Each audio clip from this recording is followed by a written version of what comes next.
Ladies and gentlemen, welcome to this fourth real-life test of the ultimate diving watch, the 20,000 feet by Swiss Military Watch. My name is Frank Berg and I'm the CEO of Montre Charmex, the manufacturer of the 20,000 feet. We are here in a quarry, in a still active quarry, just outside of Sissach, a town in Switzerland about 5 kilometers away from Liestal, where we have our headquarters.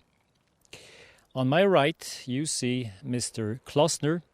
He's a specialist, an explosive specialist with the local police force. Mr. Klossner, thanks a lot for coming by and for helping us with this project.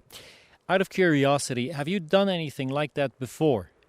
No, I haven't at all, this kind of work. I didn't. What do you think? I mean, you said you haven't done anything like that before. Do you expect our watch to succeed, or do you think it's going to be torn apart? Well, that's a good question. I'm wondering if she will succeed, but I guess she will. I mean, we would be quite surprised if it didn't, but we will know in a few minutes.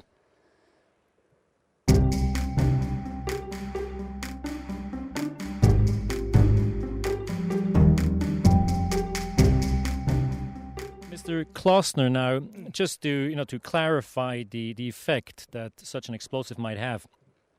If you would put that type of explosive, that amount of explosives, underneath a car, what would happen upon detonation?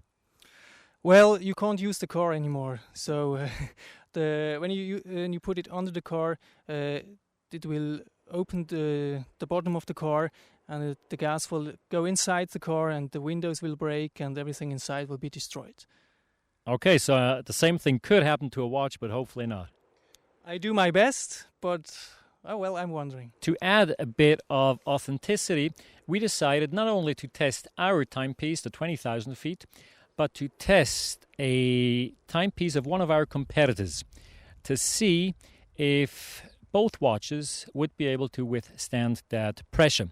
Now, as a lot of you know, a lot of the high-end watch manufacturers, they don't really have their watches on-the-go tests like that. What they do is they give their watches to some superbly looking models using the watches on a catwalk, but they don't submit them to real-life tests. We're going to change that.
Mr. Klossner, could you please confirm that the watch is still working? Still working, yes. Thank you. Welcome.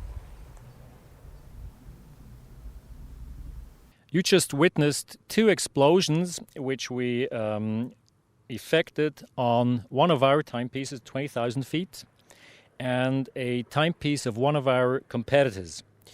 The first explosion, we used 125 grams of the explosive.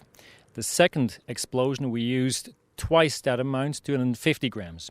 I would now like to ask Mr. Klossner here on my left to tell us some details about the type and the strength, especially the strength of the explosives used. Mr. Klossner, could you give us some details, please? Yes, we used first the Gamsit with 125 grams with 5,000 meter per second explosive strength and about 900 liter gas per kilo. And we used the same explosive in the second explosion we did with the 250 gram also comes hit with 5,000 meters per second. Yeah. What you also witnessed is that the 20,000 feet, while being flung away, it still remained rather close to the explosives on each occasion, while our competitor's product was completely smashed, it disintegrated. The only thing which we found after a long search was the buckle.